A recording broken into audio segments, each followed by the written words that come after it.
See, it's going down. It's going down like young Jock. I'm telling you, Caitlin Clark was pissed off. She was not happy with the substitutions being taken out every 2 minutes, and she voiced it after the game. She slammed Stephanie White in the Indiana Fever, said, hey, look, I didn't know nothing about this. This was not a part of my plan. I don't know what the hell is going on. I know I'm on a minutes restriction, but I didn't know I was going to be coming out every 2.5 minutes. The single most explosive locker room war in the entire history of professional sports has officially detonated behind closed doors. And the Indiana Fever franchise is currently in a state of absolute administrative collapse. For months, millions of baffled fans worldwide have demanded answers as to why generational superstar Caitlin Clark is being systematically sabotaged, repeatedly pulled off the floor by head coach Stephanie White in a bizarre, calculated 3-minute benching rotation designed to destroy her momentum. But tonight, the toxic corporate conspiracy has completely backfired, triggering a ferocious high-stakes internal mutiny that the front office never saw coming. In a sequence of events that has left organizational officials completely paralyzed in horror, veteran force Sophie Cunningham completely lost her patience, stepping directly into the line of fire to launch a scorched earth psychological assault against her own coaching staff. Locker room sources are confirming that the tension reached an absolute point of no return when the coaching regime openly claimed that Clark was the real problem with the roster. Sophie went completely rogue, aggressively shutting down the administration on behalf of her superstar teammate, demanding to know why the front office continuously betrays the single greatest asset in women's basketball history. Tonight, we are exposing the exact second the locker room fractured, the terrifying words exchanged between Sophie Cunningham and a shocked Stephanie White, and how this brutal internal rebellion has officially changed the power dynamics of the league forever. To truly comprehend why the locker room completely turned into a war zone, you have to dissect the psychological warfare being executed from the sideline during live games. In professional basketball, continuity and rhythmic pacing are the absolute lifeblood of an elite offensive weapon. Yet, game after game, Coach White has implemented a mechanical targeted rotation pattern explicitly engineered to break Clark's legendary scoring flow. The absolute second the superstar starts to find her range, the whistle blows and she is immediately ordered back to the bench. It was a systematic top-down tactical assassination of a player's physical conditioning and on-court confidence. For weeks, the generational talent suffered in silence, trying to respect the chain of command, while the media eclipse continuously questioned her efficiency. Caitlin Clark abruptly being subbed out over and over, just ridiculous. This is in the article on the Indy Star by Chloe Peterson. Okay, here it says, Clark did not look like her usual self on Wednesday, playing in 2 to 3 minute spurts as a condition of her minutes restriction, something she said when asked about that setup. She said, that was not my decision. That was somebody else's decision. That wasn't on me. I ain't want to do that. That was somebody else's decision. She was also quoted as saying, it's really hard when you're playing 3 minutes, sub out 3 minutes, then you're on the bench. Clark said, it's really, really hard to get in the flow. For the most part, I got good looks. Some of them went, some of them didn't. I probably didn't get to have a feel for the game as I usually do. It's just really, really hard for me to play in that scenario. But overall, my body feels great. So that's the positive I can take from today. So she let it be known. And I said that. That's why I said, I'm not tripping over her missing shots. There's no rhythm. You can't play 2 minutes. Go sit down, go get on a bike. But behind the scenes, the anger was building like a pressure cooker. The coaching staff completely miscalculated the psychological endurance of the roster, operating under the arrogant assumption that the players would simply accept this administrative sabotage without a fight. They didn't realize that by repeatedly targeting the face of the league, they were actively turning the core foundation of the locker room entirely against their own regime.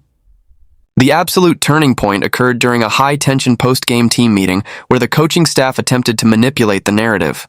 Coach White stood before the roster, aggressively deflecting blame for the team's structural failures and directly pointing the finger at Clark's aggressive play style. It was a calculated corporate maneuver meant to isolate the superstar and force her into submission. How are you expecting a player to have a rhythm and play well? Your star player, the best player on your team, the face of the league. With this, I understand a minutes restriction. But if this was the plan, you should not have played her at all. This is a horrible plan. This is not setting up your star player for success. This is sabotage. This is setting someone up for failure. Make no mistake about it. And then you got Stephanie White subbing Caitlin Clark out left and right. Look at this. Caitlin Clark is ready to sub in. And Stephanie White's just going to pull her from the check-in table. Caitlin Clark's there to sub in. And now, boom, she's just go back to the bench. I mean, it's ridiculous. And then they brought in Lexi Hall or Sophie Cunningham instead after this alongside Michaela Timpson. I mean, it's just ridiculous what is going on. Just go back to the bike. Like, how is she going to play well in this type of setup? It is ridiculous. Okay, this is the article courtesy of Chloe Peterson on the Indy Star. Why Caitlin Clark struggled in return from back injury suffered 2 weeks ago. Next voice.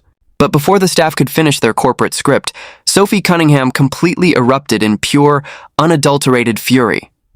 Refusing to let the administration gaslight the team, Sophie stepped directly into the center of the room, completely shattering all professional protocols.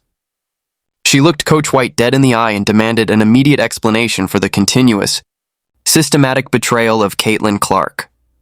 Sophie fiercely exposed the coaching staff's deep-seated internal jealousy and corporate envy, making it undeniably clear to everyone in the room that the real problem with the Indiana Fever. Clark told the Indy Star and ESPN following the 106-92 loss, "Even though my workouts have been hard and I've responded well to those, you just don't know when you get into a game environment. Obviously, I'm such a competitor. I think I can play more, but sometimes that can get you in trouble. It's a long season. It's a long year, and a couple of games like this isn't going to mess you up. Just get your feel back, and it'll be okay overall."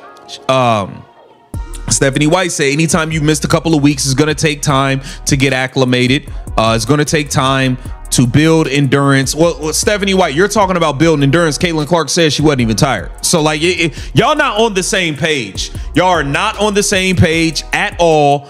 This is a debacle. This is a circus.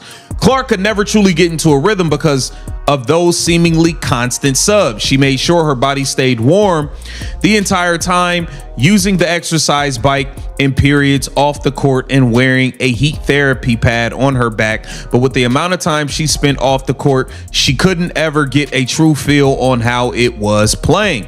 She said it's just really hard when you're playing 3 minutes, sub out 3 minutes, then you're on a bench. It's really, really hard to get into a flow. For the most part, I got good looks, She said, I probably didn't have a feel for the game as I usually do. It's just really, really hard for me to play in that scenario. And it'd be hard for anybody to play in that scenario. It'd be hard for anybody. Okay, she said, I told our trainers after the game that it stinks we didn't win, but she's basically saying, she got out the game healthy, and I guess that's okay. Now, this is courtesy of... This isn't the generation-defining talent on the hardwood. It is the bitter, small-minded politics of an insecure administration that cannot handle a young star owning the global spotlight. The entire coaching staff was left completely frozen and utterly speechless by the raw velocity of Sophie's intervention. Coach White, accustomed to absolute administrative control, looked visibly shaken as the veteran leadership of her team completely disintegrated right before her eyes. The locker room instantly divided into a battlefield of shouting matches, with multiple players refusing to back down from the staff's weak, fabricated excuses. This historic mutiny has officially broken the back of the Indiana corporate regime. Terrific turnovers, but okay.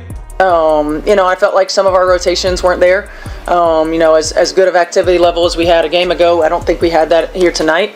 Again, it's big when you don't have an AB on the floor. Certainly, we didn't have Sophie early as she locked up early. Before even warm up, so we didn't have her early as well. So I think more than anything, collectively, just the team defensive effort, making sure we're in our rotations, having each other's back. It wasn't there consistently. Trash as a coach. Now let's get into Kelsey Mitchell acting like she don't even care.